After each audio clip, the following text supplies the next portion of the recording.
C'est toujours un plaisir de vous retrouver sur True TV et en simultané sur Watt FM pour votre émission Le Tribunal de l'actualité. C'est le plus grand rendez-vous de l'information, excusez-moi plutôt, et je suis Serge Kaboré, celui-là même qui préside ce tribunal en ce jour 15 juillet 2022. Et comme pour toutes les convocations, je suis accompagné par les juges au siège à qui nous disons bonjour. Bonjour, Président Kaboré, bonjour, juge Vaha, bonjour, Madame, Monsieur. Bonjour, juge Bougouma, bonjour, Président Kaboré, bonjour, auditeurs et téléspectateurs. Pour la 5e et dernière convocation de la semaine, 3 sujets ont été enrôlés. Il sera question de la rencontre entre le chef de l'État et les chefs coutumiers. En seconde partie d'émission, il sera question de la recrudescence des attaques à main armée. Et en troisième volet, il sera aussi question de la rencontre entre le président ivoirien Alassane Dramane Ouattara et ses anciens prédécesseurs. Voici, plantez le décor pour cette 5e et dernière convocation. Et c'est parti pour les avant-propos.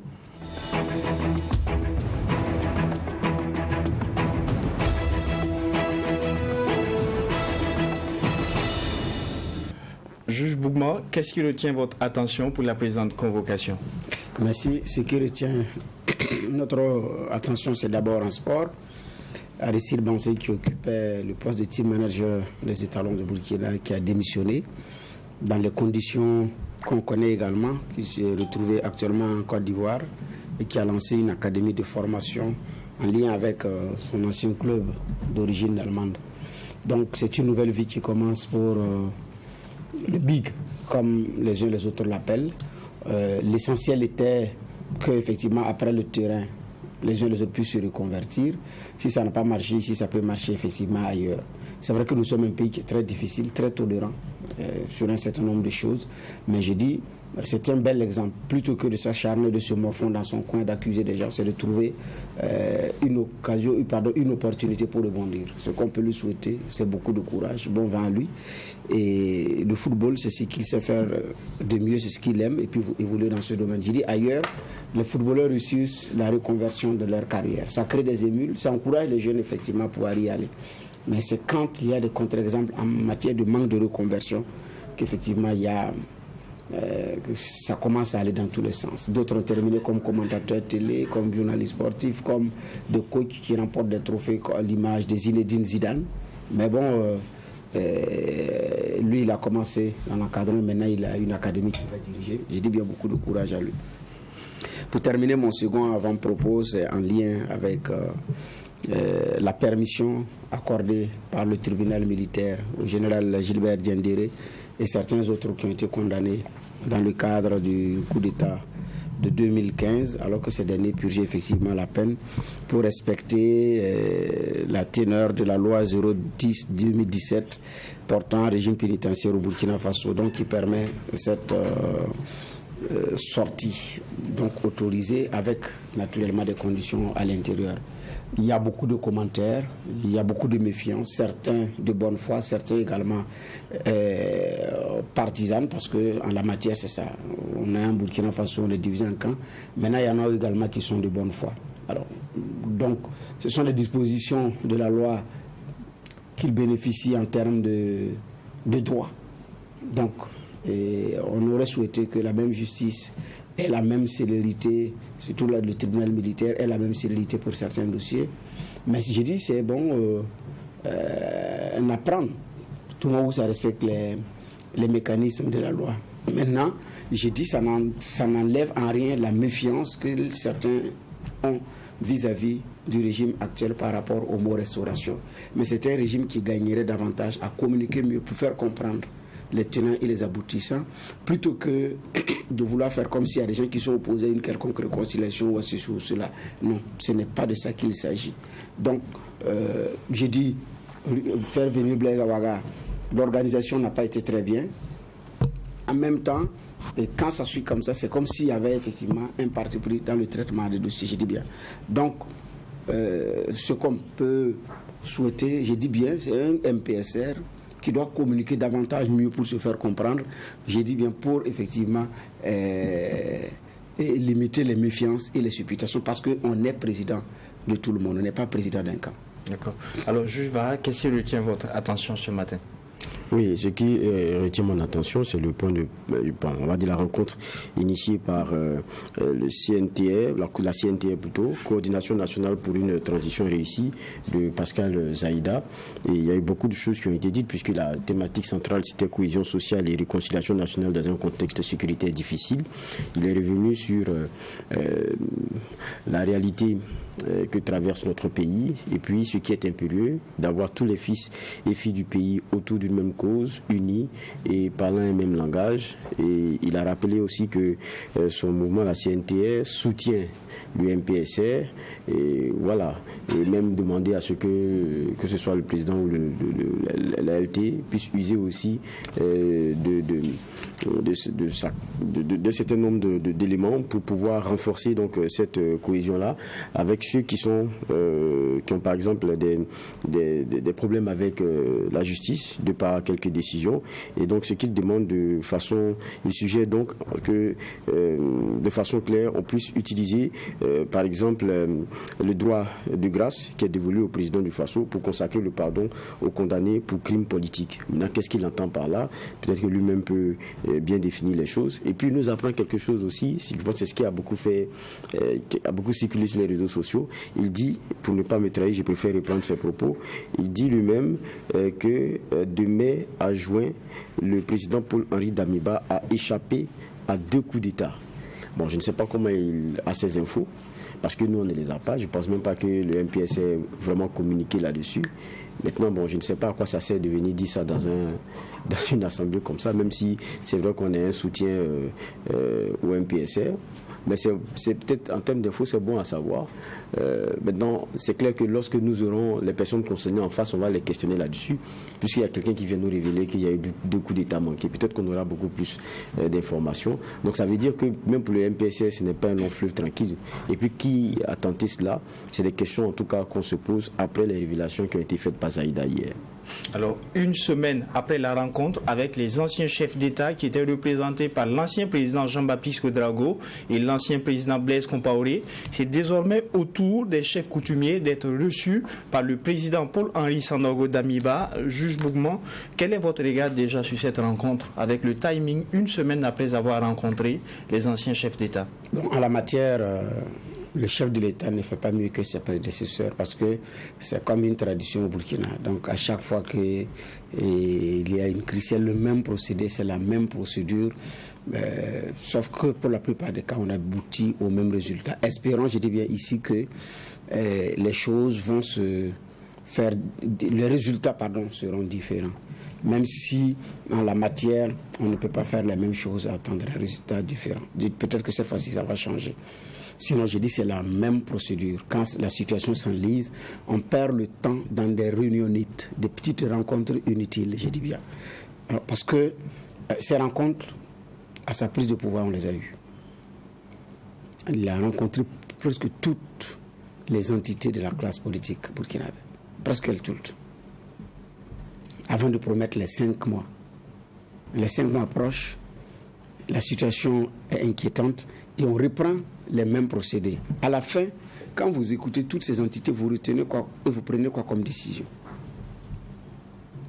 Donc, moi, ce n'est pas le fait que les rencontres aient lieu ou pas. C'est parce que c'est du déjà vu. Même le MPP, vers sa fin, c'était les mêmes choses. Quand les attaques redoublent et que la pression monte, il y a ces consultations. Après, c'est un remaniement ministériel qui suit. Et puis, on reprend encore les procédures, les procédés. Donc, c'est ce qui fait que, personnellement, je n'attends pas grand-chose. Pourquoi? Parce que vous avez un ministre qui s'occupe des questions de réconciliation nationale, qui a un agenda avec un forum programmé dans les temps à venir. En même temps, vous avez un chef de l'État qui se comporte comme si c'est lui, finalement, qui a pris sur lui toutes les prérogatives pour organiser les questions de réconciliation et de ce qui va avec. Donc, on a un ministre un peu également en retrait. Donc, par exemple, c'est le flop qui s'est passé avec la rencontre des chefs de l'État. Au niveau de la rencontre des chefs de l'État, la faute ne revient pas au ministre Boli, c'est le chef de l'État. Alors qu'il y a un ministre qui devait s'en occuper et qui, de mon point de vue, devrait pouvoir d'abord avoir plusieurs réunions avec les concernés avant d'arriver au grand jour. On a vu la Côte d'Ivoire, on va y en parler. Il y a une différence dans la procédure, ce n'était pas la même procédure. La différence est très nette. Donc j'ai dit qu'au niveau de la rencontre des chefs de l'État, nous avons péché dans la démarche. Ce n'est pas tard pour sauver les meubles et rattraper les choses. Donc effectivement, c'est sûr que les rencontres vont se multiplier. Après les chefs de l'État, après les coutumiers, ça va se multiplier. Qui sait? Peut-être qu'un jour, on appellera encore les opérateurs économiques, on appellera encore les partis politiques, on rappellera encore les organisations de la société civile. Ah, puisqu'il faut consulter tout le monde, parce que vous ne pouvez pas commencer puis arrêter en si bon chemin. Mais moi, ce n'est pas toutes ces consultations-là. C'est les résultats de toutes ces consultations qui m'intéressent. Quels sont les résultats de ces consultations? Quels sont ces résultats? C'est beaucoup plus là, mon regard. Mais, j'ai dit bien, c'est du déjà vu, surtout que dès sa prise de pouvoir, il a fait ces consultations avec les entités de la société burkinabé. D'accord. Alors, juge Vaha, à l'approche des 5 mois de délai qu'il s'était lui-même accordé, le président du Faso, après la rencontre avec les chefs d'État, les anciens chefs d'État discutent maintenant avec les chefs coutumiers pour leur demander une implication en faveur du retour de la paix. Quel est votre regard?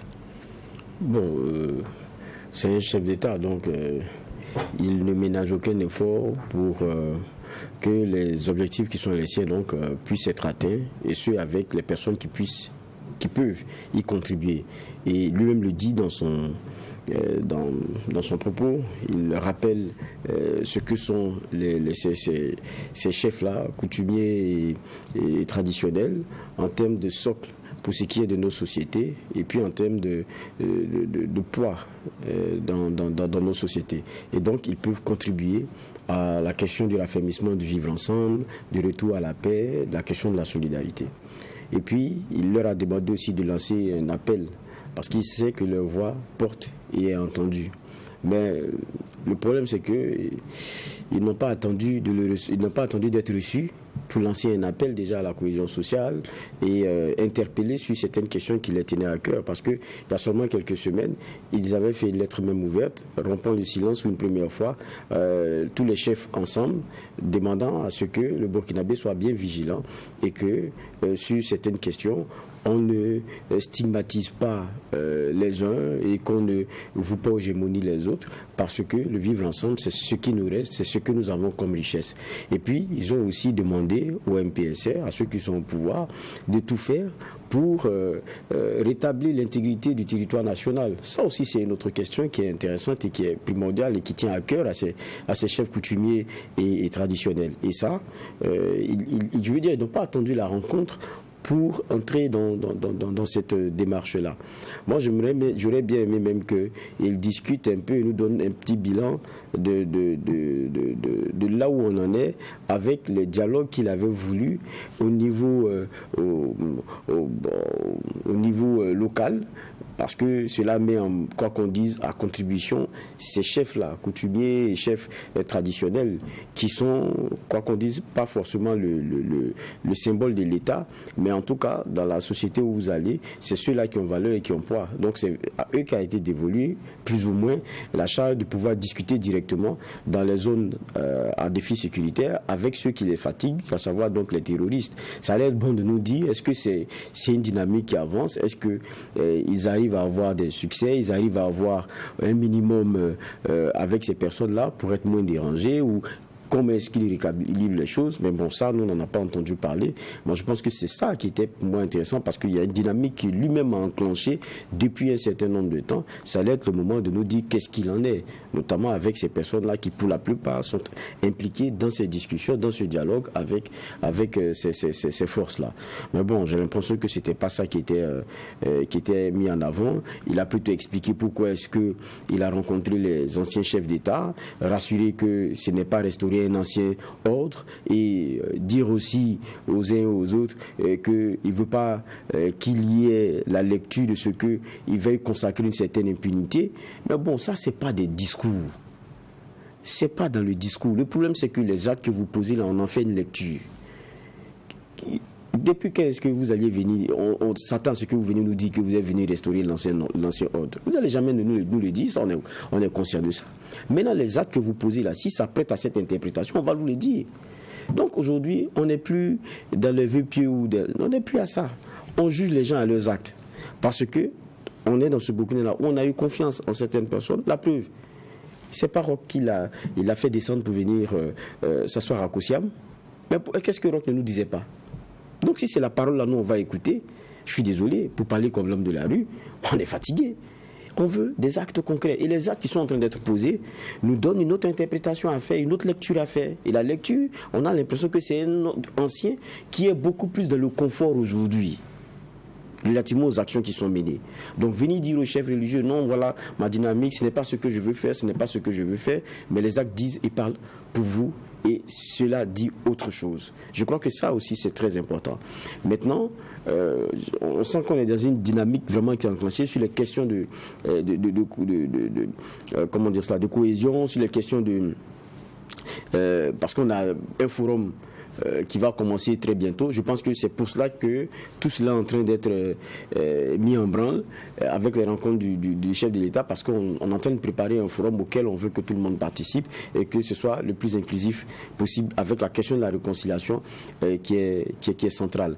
On a commencé, on n'attrape pas la chose du mauvais bout avec la rencontre avec les anciens chefs d'État. Je pense que le président lui-même l'aura compris. Ça a plus divisé que réunir les Burkinabés autour d'un symbole qu'il a voulu. Donc il faut tenir compte des erreurs et puis rectifier ce qu'on a en termes de dynamique. Maintenant, le reste des bavardages et des explications, je pense pas qu'on y soit aujourd'hui. D'accord. Justement, le chef de l'État a essayé de rattraper un peu les meubles par rapport à cette rencontre avec les anciens chefs d'État.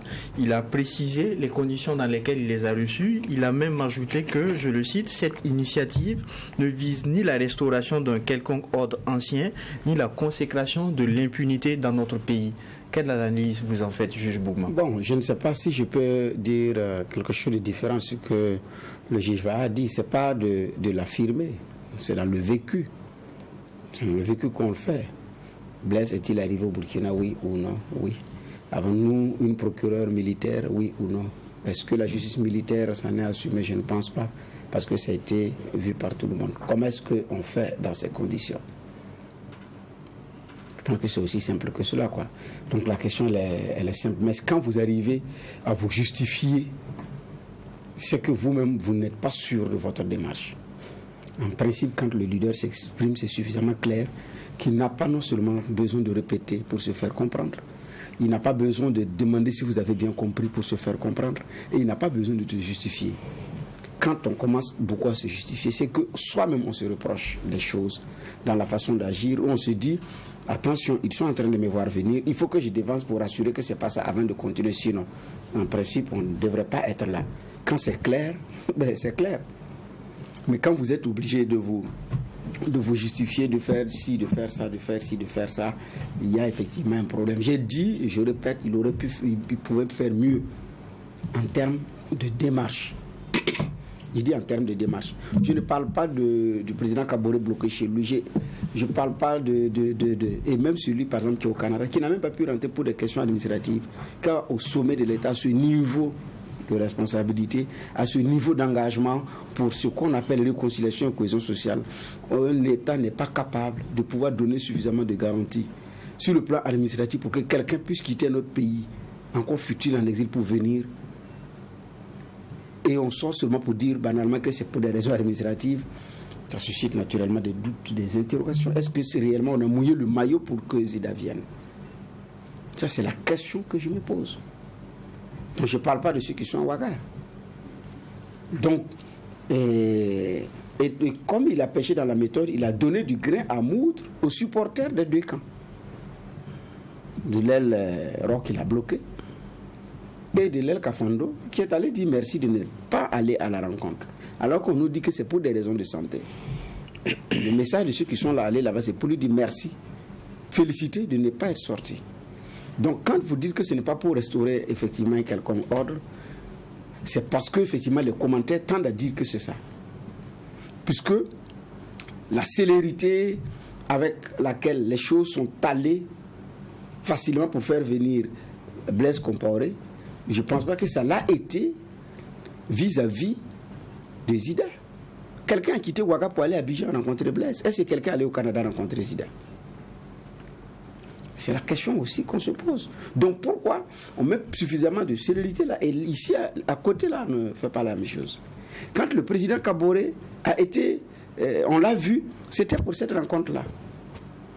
Pourquoi depuis il est venu et comme par enchantement, c'est quand le retour de Blaise est programmé que rapidement il bénéficie de cette liberté totale. Donc, il y a les arguments qui font douter, c'est eux-mêmes qui les servent sur un plateau. Sinon, il n'y a pas de raison de douter. Si la démarche est claire, elle est limpide, il n'y a même pas de raison de douter. Donc, c'est comme quand Blaise a initié sa réconciliation foirée de 2001. Les personnes de bonne foi avaient dit, attention, vous êtes en train de vous tromper, vous péchez dans la méthode, ça ne peut pas être bien.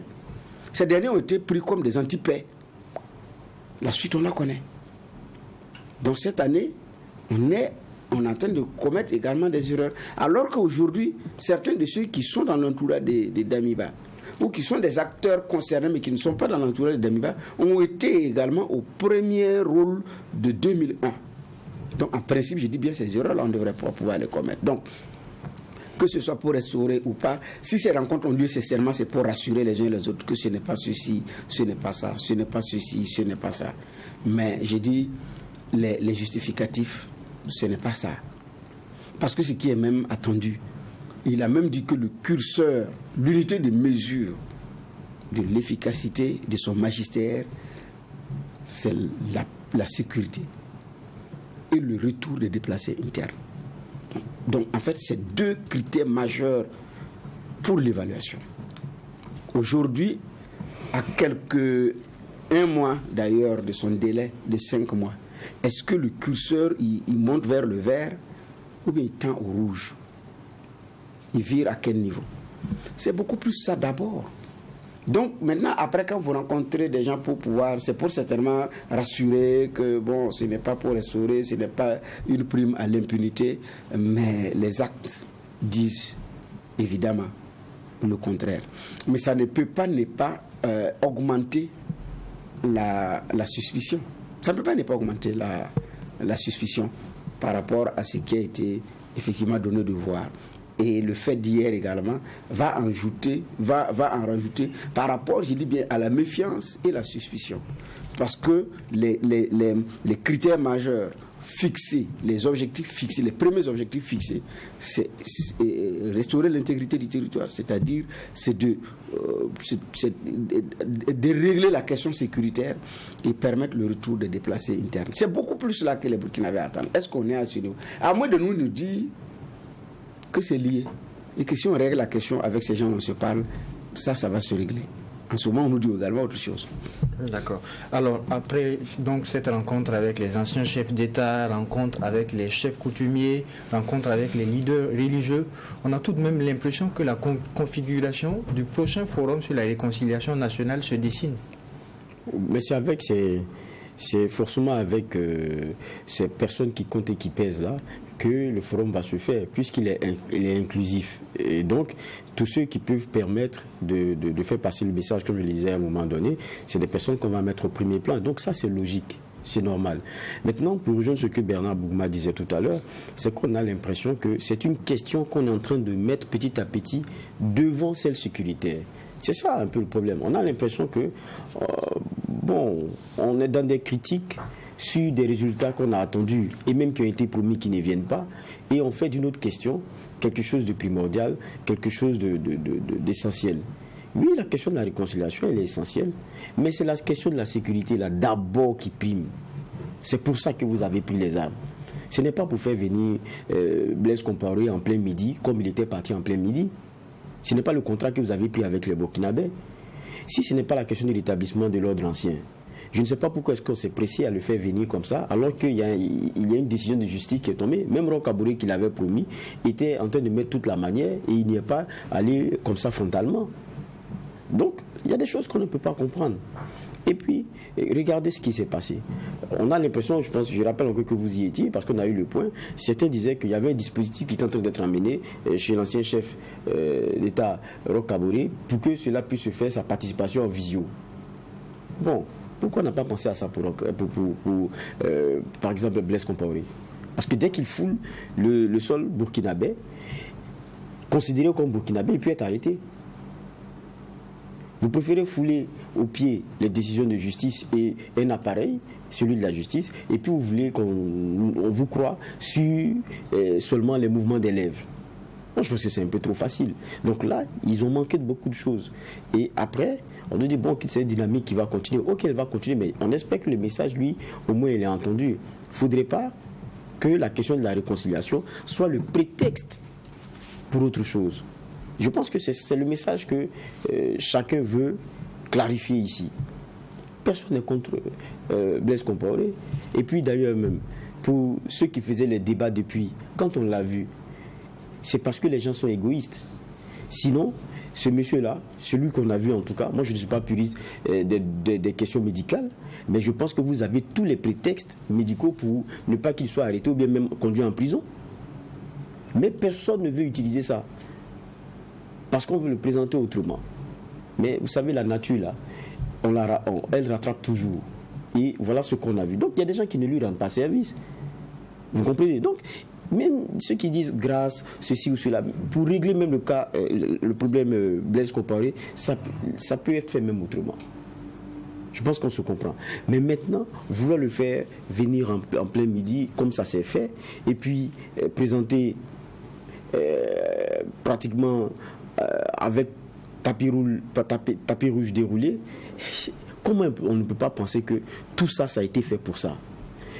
Tout à l'heure, Bernard le rappelait, est-ce qu'il y a eu la même dynamique avec Zida? Et puis même quand on prend Kafando, qui a géré la dernière transition, je ne sais pas si vous avez vu une rencontre officielle avec Kafando. Moi, je n'en ai pas vu. Donc lui, quand on lui dit vendredi, viens à Kosiam, c'est comme une convocation. Dites-moi, est-ce que ça n'a pas l'air de ça? Donc tout ça, on a l'impression que c'est pour ça. Non, mais il ne faudrait pas que la question de réconciliation soit un prétexte. Vous dévoyez les choses et puis venir après nous dire non, on ne veut pas établir quoi que ce soit, on ne veut pas rétablir quoi que ce soit. Non, les gens sont vigilants, ils vous regardent.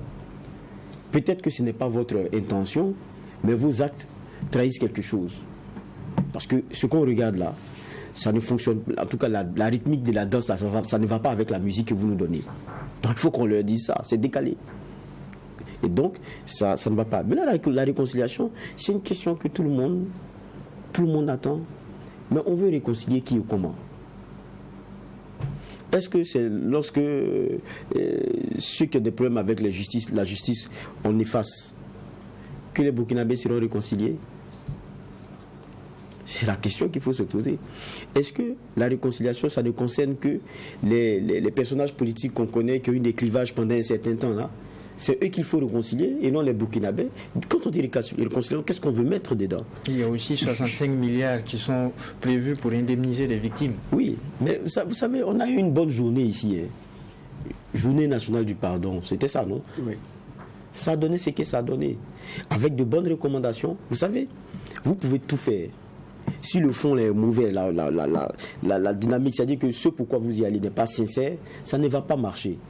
Ce n'est pas parce que, même pour les journées nationales du pardon, là, il n'y a pas eu, ce que le collège des sages avait proposé en son temps, il n'y a pas eu de bonnes propositions. Elles étaient très bien. Mais c'est que celui qui est en train de travailler sur la dynamique, il avait d'autres visées. C'était calmer certaines tensions, calmer certaines pressions, et puis continuer tranquillement avec son fauteuil. Cela obtenu, est-ce qu'il s'est rappelé des recommandations qu'on a eu à lui faire? Il ne s'en est pas rappelé parce que c'était un faire-valoir. Maintenant, si on veut que la question aujourd'hui soit encore un faire-valoir, soit un prétexte à ceci ou à cela, on va retomber dans les mêmes dérives, dans les mêmes revers. Et puis, ça sera le cercle vicieux. On sera toujours comme ça, dans un perpétuel recommencement en termes de pourrissement. Et ça, c'est ce qu'on veut éviter. On sent que la dynamique, on ne la comprend pas. Les Burkinabés ne la maîtrisent pas. Ok, vous dites que vous voulez réconcilier, mais vous dites à Bobo Dioulasso que ce sont les victimes c'est aux victimes de trouver le moyen de pardonner. Les questions de dédommagement et quoi là, je ne suis pas dedans. C'est ce qu'il a dit à Bobo Dioulasso. On est d'accord? Maintenant, on vient nous dire, bon, on va dégager un peu d'argent pour distribuer et puis bon, on va aller. Est-ce qu'il y a une dynamique claire sur cette question? Et ce seul exemple nous montre un peu la dichotomie même dans la façon d'avancer. Ça paraît très bancal. Donc, comment est-ce qu'on ne peut pas se poser des questions? D'accord. Alors, oui. Alors, pour terminer, en fait, par rapport à 2001, les engagements, là, le chef de l'État, lors de cette journée, avait pris 7 engagements.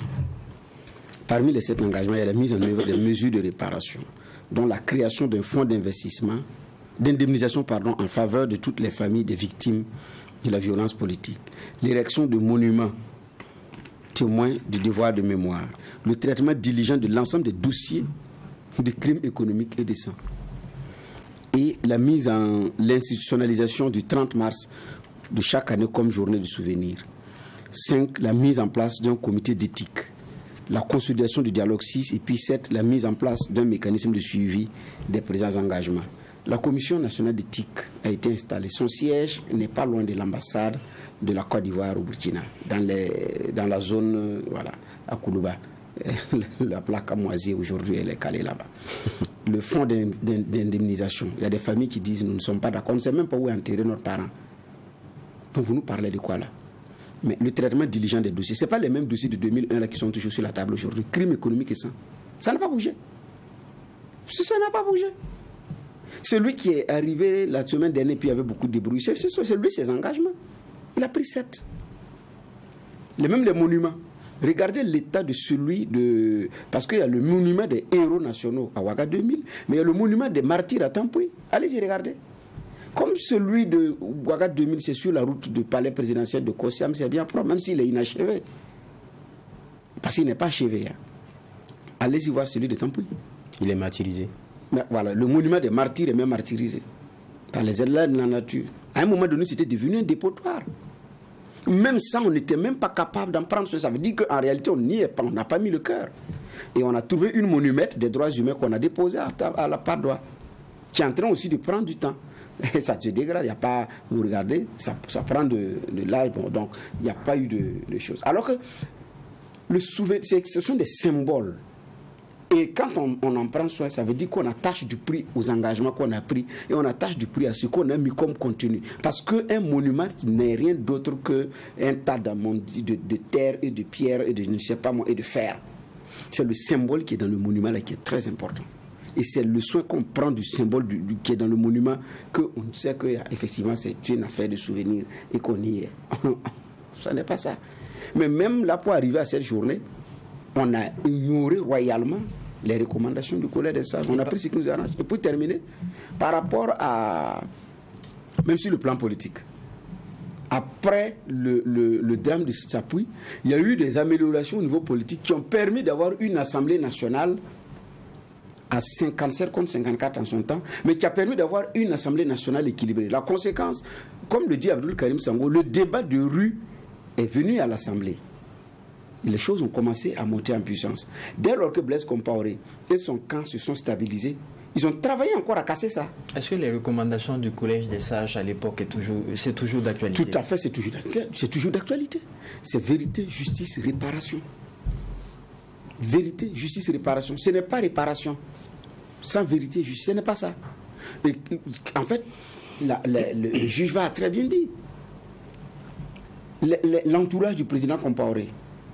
Parce que même au début du procès Sankara, son état de santé a été évoqué en sourdine. Et certains avaient dit, bon, dans ce cas, produisez un document à cet effet.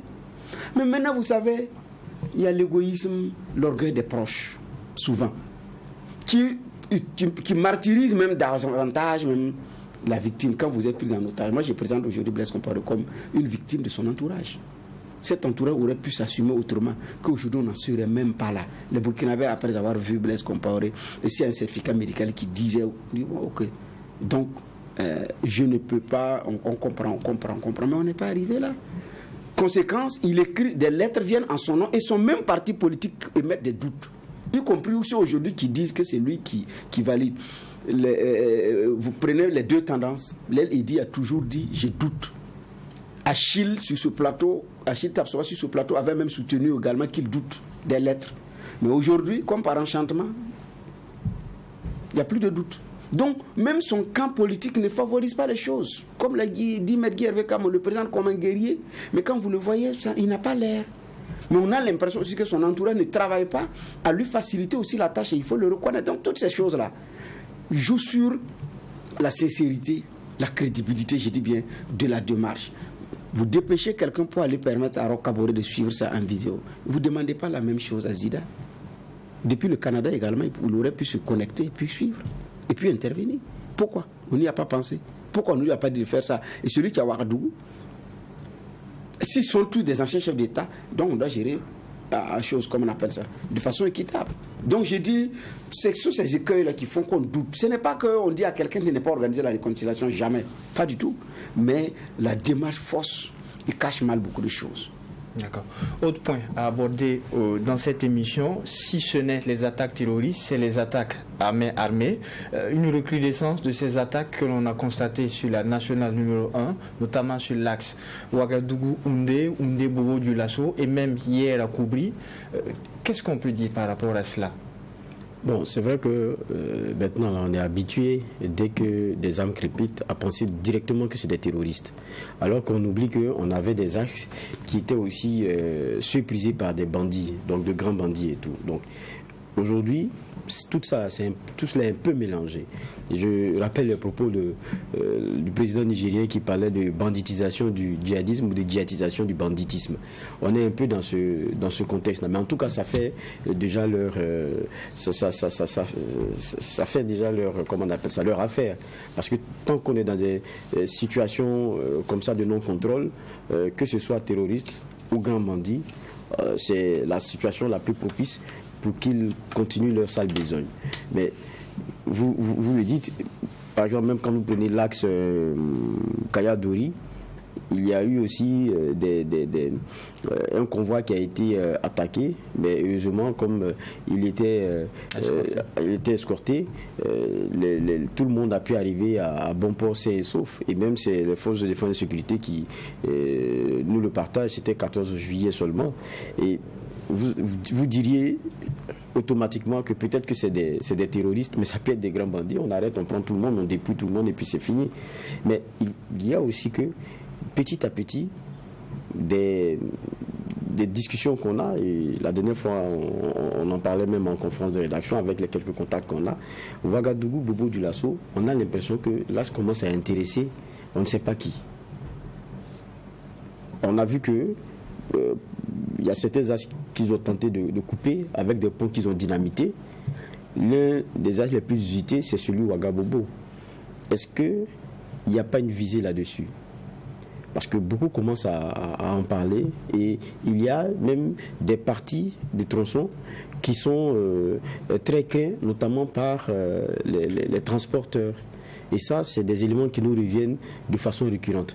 Est-ce une recrudescence du banditisme dans ces zones-là ou bien une visée de terroristes en termes d'ambition de couper un axe qui est très usité? C'est la question qui demeure encore. Mais que ce soit banditisme ou terrorisme, c'est l'impérieuse question de la sécurisation qui pour moi ici est posée. D'accord. Alors, juge Bougma, les alertes fusent de toutes parts. Pour ce qui concerne l'axe Ouagabobo, est-ce que l'on a pris la pleine mesure du problème? Je ne sais pas. Peut-être que c'était plus haut niveau, mais les uns et les autres ne communiquent pas peut-être là-dessus. Comme le commandement du théâtre, le commandement des opérations du théâtre national tient régulièrement des conférences de presse. Peut-être à la prochaine sortie, on aura plus de précision parce que c'est lors de ces sorties-là qu'on a plus de précision. Effectivement, les gens parlent de braquage. Ce ne sont pas des braquages. C'est des tests de comment est-ce qu'on aborde et de comment on pourrait anticiper. Parce qu'ailleurs, ça a commencé comme ça, surtout dans la région des Cascades. Et tac, un matin, c'est le commissariat qui est visé, c'est la gendarmerie qui est visée. Et sur le même axe d'ailleurs de Bobo, le péage de pas a été attaqué. Donc ce qui se passe, ce n'est pas de braquage en soi, de mon point de vue, non. C'est beaucoup plus pour détourner l'attention des uns et des autres. Maintenant, comment on anticipe? Comment on mène des attaques offensives pour pouvoir neutraliser évidemment des bastions qui sont en train de naître s'il y en a. Mais moi, je ne crois pas trop à la thèse de braquage. C'est des braquages, oui, ça oui. Mais le fond, je pense que c'est autre chose qui se prépare. Voilà, c'est ce à quoi je pense. Cette recrudescence s'explique, peut trouver son explication ailleurs que uniquement dans des cas de braquage. Ça commence à être récurrent, mais ça participe de mon point de vue de détourner l'attention, parce que j'ai dit bien dans la région des Cascades, on l'a vu, jusqu'à ce que Berga soit tapé, le commissariat de Bergadougou soit tapé, ça a commencé par laisser les mêmes modes de procédure. Donc, c'est vrai, c'est des braquages, mais comme on appelle ça, si on pousse loin la réflexion, je pense que c'est autre chose, c'est beaucoup plus autre chose qui se prépare que des braquages. Donc ça demande effectivement à ouvrir l'œil. D'accord. Alors, juge Vaha, c'est également une zone minière. On a eu récemment une altercation entre orpailleurs et sociétés minières. Est-ce que également on n'est pas victime de nos propres richesses que l'on a dans ces zones-là? Oh, ben, est-ce qu'on est... Si la richesse nous rend victime, c'est que nous, on a rien compris. La richesse, c'est d'abord une bénédiction. Maintenant, comment est-ce que nous, on sécurise? Comment est-ce qu'on en tire le meilleur parti? Pour moi, c'est ça la grande question. Maintenant, c'est vrai que vous faites bien de le dire, parce que souvent, même là où vous avez des mines qui sont celles industrielles, vous avez à côté aussi ce qui se développe, un orpaillage artisanal qui est le nid aussi de tout un peu. Et c'est ce sur quoi très souvent les terroristes tentent de mettre le bras. Ça, c'est comme ça. Et ça devient toujours des zones autour desquelles vous allez voir qu'il y a de forts mouvements, et puis il y a une volonté de faire une main basse sur ces éléments. Maintenant, c'est ce que j'ai dit, il nous appartient à nous de savoir comment est-ce qu'on sécurise ces espaces-là. Aujourd'hui, vous parlez des questions de ces zones minières et tout. Même la plupart de nos mines, elles ont commencé à fermer les unes après les autres. Et elles ont tout aussi commencé un peu à décélérer un peu leurs activités pour celles qui sont dans des zones où le défi sécuritaire est très fort. Et ça, c'est en train d'entamer fortement nos économies. Donc, il y a lieu très impérieusement que l'inversion des tendances qu'on a promis là, on le sente de façon très claire. Et cela doit se sentir avec des axes qui sont très usités, qui sont bien dégagés, bien sécurisés. Et puis, bon, que à chaque fois quand on entend parler, ce ne soit pas que on ait répondu à des attaques parce qu'ils sont venus titiller nos hommes dans des camps ou bien sur leur base. C'est ça. C'est ce qui était récurrent depuis la période Rocaboré. Ce qu'on veut, c'est ce qu'on nous donne, des chiffres de ce qu'on récupère, la façon dont on avance. Je pense que c'est ce message-là. Et c'est comme ça aussi que petit à petit, on se dira que bon, peut-être qu'on est en train... Mais bon, comme on ne faudrait pas être pressé, on aura un bilan bientôt. On va attendre de voir quel bilan nous sera servi. D'accord. Alors, comme l'a dit le juge Vaha, plusieurs sites miniers ont mis la clé sous le paillasson. Est-ce que la sécurité de nos sociétés minières n'est pas à revoir? Oui, non, ça, c'est vrai que beaucoup bénéficient d'une sécurisation optimale. Ça n'empêche pas les tentatives, comme on appelle ça, d'incursion des attaques, mais il y a beaucoup, effectivement, qui ont fermé ou qui ont mis les activités en berne. Parce qu'il y a aussi les mines artisanales, avec la saison de pluie, qui normalement doivent observer effectivement une pause. Et ensuite, il y a les autres, les mines industrielles, mais la sécurisation, c'est d'abord le site et puis le convoi. Donc, il y a eu l'attaque de Bungu, il y a eu cette attaque également de convoi Bessakan. Donc, ça fait l'objet, parce que c'est l'objet de convoitise, ça il ne faut pas. Le métal jaune fait l'objet de convoitise. Donc, naturellement, les mines, c'est, comme on le dit, à voir et à surveiller de près, parce que c'est vraiment une question de grands enjeux. Et Inata, c'était également une mine.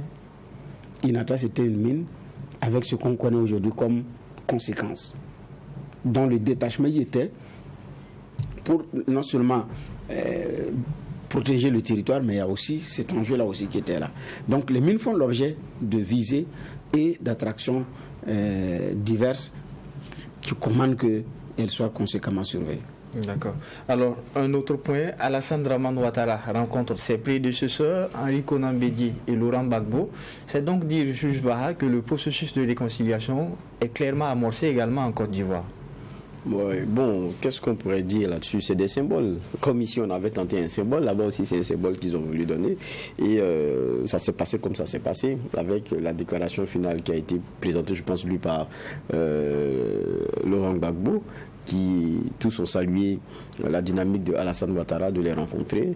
Alassane qui a dit que pour lui, il s'agit donc d'une dynamique qui va continuer, le consulter sur des questions qui concernent cette nation de Birni-là et prendre en compte les conseils de ces messieurs qui ont géré avant lui et qui, selon lui-même ses propos, sont aussi évidemment aussi le poids politique, au regard aussi du poids politique qu'ils représentent. Maintenant, bon, je pense que ça faisait 12 ans qu'ils ne s'étaient pas rencontrés comme ça, hein, les trois. Maintenant, je pense qu'Alassane doit être au soir de son... bon, il reste encore quelques années, mais il est à son 3e mandat. N'est-ce pas? Maintenant que c'est vers le milieu du 3e mandat qu'il va perpétuer cette dynamique de le consulter très souvent, on comprendra celui qui pourra. On est dans les symboles et on est dans... et puis bon, n'oublions pas aussi que c'est ce qui est ressorti aussi comme recommandation d'une rencontre qu'ils avaient eue. C'était mars, je crois, si ma mémoire elle est bonne. Une rencontre qui avait été faite sur les questions de réconciliation. C'était l'une des recommandations que les anciens chefs d'État là se rencontrent et tout. Donc c'est ce qu'ils ont fait. Mais en la matière, vous savez que ceux-là, c'est les meilleurs ennemis du monde. Ils s'aiment tellement qu'ils se détestent. Ces messieurs, il n'y a pas 46 façons d'appeler la chose. Et chacun en veut à l'autre pour des raisons qu'il a même peut-être oubliées. Mais ils l'ont vénal, de façon vénale, et ça c'est vraiment fort. Mais c'est un symbole qu'ils tentent de donner pour que les Ivoiriens se disent qu'à un moment donné on peut passer à autre chose, et malgré les clivages on peut quand même s'asseoir ensemble et discuter. C'est le symbole qu'ils ont tenté de donner. Maintenant, est-ce qu'il y a de la sincérité derrière? Il n'y a qu'à attendre 2-3 jours, vous allez comprendre. D'accord. Alors, c'est peut-être les meilleurs ennemis du monde, mais toujours est-il que c'est une première après près de 12 années. Comparaison n'est pas raison, mais c'est un coup médiatique à succès pour le président Alassane Ouattara. Qu'est-ce que vous en pensez? Oui, mais qu'il a rondement et ingénieusement préparé. Et c'est ça qui fait la différence avec ce qui s'est passé ici. Pourquoi on en arrive là? Il a fallu d'abord passer par l'épreuve de la rue. C'était tendu entre les différents camps. Et après, chacun a commencé à mettre de l'eau dans son vin. Mais pour que Gbagbo rentre, Alassane ne l'a pas décrété comme ça. Il a préparé longuement. Il y a eu plusieurs émissaires que Alassane a envoyés auprès de Gbagbo au niveau de la Haye pour préparer déjà son retour. Et même quand son retour a été acté, Alassane a encore, le régime, le pouvoir a encore travaillé avec des éléments du parti de Laurent Gbagbo pour préparer son retour. Donc, ça a été minutieusement préparé. Même Blé Goudé, le général de la rue abidjanaise, éphémère ministre de la Jeunesse dans le dernier gouvernement de Akengbo, donc le dernier premier ministre de Laurent Gbagbo. Même pour Blé Goudé, c'est le chef de cabinet d'Alassane qui est d'abord parti s'entretenir avec le petit, comme ils le disent d'ailleurs dans leur milieu. Pour Blé Goudé, s'entretenir avec lui, arrondir un certain nombre d'angles, lui remettre son passeport surmédiatisé. Donc en train de préparer le retour du petit ou du jeune, comme si on veut parler ainsi, selon leur terme. Il y a mis de la forme. C'est ce que j'ai dit. Quelqu'un a pris son avion, il est resté à Abidjan. Il y a un autre qui est au Canada. Il y a un qui est à Ouaga. Ils n'ont même pas pu se parler d'abord directement. Parce que pour arriver là, après les élections, Alassane a rencontré Bédié en pleine crise, juste après les élections où c'était tendu là. Alassane a rencontré Bédié à l'hôtel du Golfe. pour détendre. Il est à Abidjan. Bédi et Abidjan se sont rencontrés. Mais ici, Mba Michel est à Ouaga. Mais pour rencontrer les anciens présidents, c'est sur la même table. JBO, le président Kaboré, à qui d'ailleurs on dit qu'il n'était même pas informé. Et puis un matin, c'est lui qui les reçoit. La démarche, je dis bien, aurait pu être autrement. Maintenant, ici, nous sommes attachés à notre orgueil sur le plan culturel et autres. Ça, il faut qu'on le dise. Alors que ce n'est pas un pouvoir traditionnel qu'on exerce. Le chef ne se déplace pas. Nous sommes dans cette logique-là. Ce n'est pas un pouvoir traditionnel qu'on exerce. Il faut qu'on arrête ça. Ce n'est pas un pouvoir traditionnel. Est-ce que d'ailleurs, dans un pouvoir traditionnel, le chef déchu est celui qui préside les rencontres? Je ne rencontre même pas. Si vous avez loupé le trône, vous cherchez, vous quittez même le précaré. Quand vous partez même à l'intronisation, vous êtes candidat et vous échouez, dès qu'on a posé le bonnet sur la tête d'un, les autres prétendants tracent en même temps. On vous fouette et vous revenez faire allégeance au nouveau chef. Ou vous, il y en a même qui préfèrent quitter les lieux. Donc vous n'exercez pas un pouvoir traditionnel. On n'a qu'à laisser notre orgueil traditionnel, on n'a qu'à quitter là-bas. Si c'est un pouvoir traditionnel, oui, c'est un pouvoir qui n'est pas traditionnel. Donc le chef ne se déplace pas. Attendez, c'est chef de quoi? Chef de l'État. C'est pas chef d'une tribu guerrière. Hein. Donc nous, je dis bien, mais là, je dis, il a ingénieusement préparé sa rencontre, détendre l'atmosphère, et puis bon, hier ils se sont rencontrés. C'est vraiment les meilleurs amis et les meilleurs ennemis du monde. Quand vous regardez les sourires, ça en dit long. Quand vous regardez, il y a des sourires qui sont vraiment pas ça. Mais au moins, c'est bon pour la photo.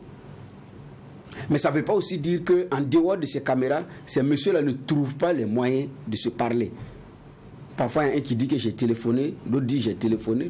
Et puis d'ailleurs, quand ils se rencontrent, ils s'appellent frère. Bédié dit Alassane, c'est mon petit frère. Babo aussi dit Alassane, c'est mon frère. Donc finalement, c'est des frères. C'est ça, c'est ce qui fait que quand les uns et les autres ont commencé à taper sur Blé Goudé, il a dit attention, Babo a dit que Alassane, c'est son frère. Et si comme Babo, c'est lui son père, donc Alassane, c'est son oncle. Donc de lui laisser tranquille quoi. Donc ça amuse, ça détend l'atmosphère. Mais nous on est dans un autre, je dis on a péché dans la méthode, mais cette rencontre a été ingénieusement préparée. Quel peut être maintenant son impact sur le climat social ivoirien? Je pense que ça contribue à détendre quand même. Et ça, c'est peu de le dire, ça contribue à détendre le climat. Mais chacun l'an 2025, est-ce que Alassane va être candidat? Si oui, quelle va être l'attitude des autres? Sinon, quelle va être l'attitude des autres? Mais 2025 reste en ligne de mire et ça va être déterminant pour les éventuelles candidatures, même à l'intérieur de leur camp politique. D'accord. Du côté du Burkina, le président Damiba a annoncé que les concertations vont se poursuivre de manière bilatérale. Est-ce que dans la forme, le Burkina peut s'inspirer en termes d'organisation de ce qui a été fait en Côte d'Ivoire pour cette rencontre entre anciens chefs d'État juge Vara? Bon, je crois que c'est eux qui se sont inspirés de nous. Mais ils ont amélioré. Mais ils ont fait la version améliorée. Parce que n'oublions pas aussi que ce que Bernard disait, c'est pertinent parce que ça a été préparé de longue date. Ils ont fait un dialogue politique qui s'est achevé en mars dernier, qui a recommandé que ces trois-là se rencontrent. Donc ce n'est pas sorti de nulle part. Ils n'ont pas fait sortir des rumeurs et puis un matin ils se sont rencontrés. Pour nous, ça a été des rumeurs d'abord.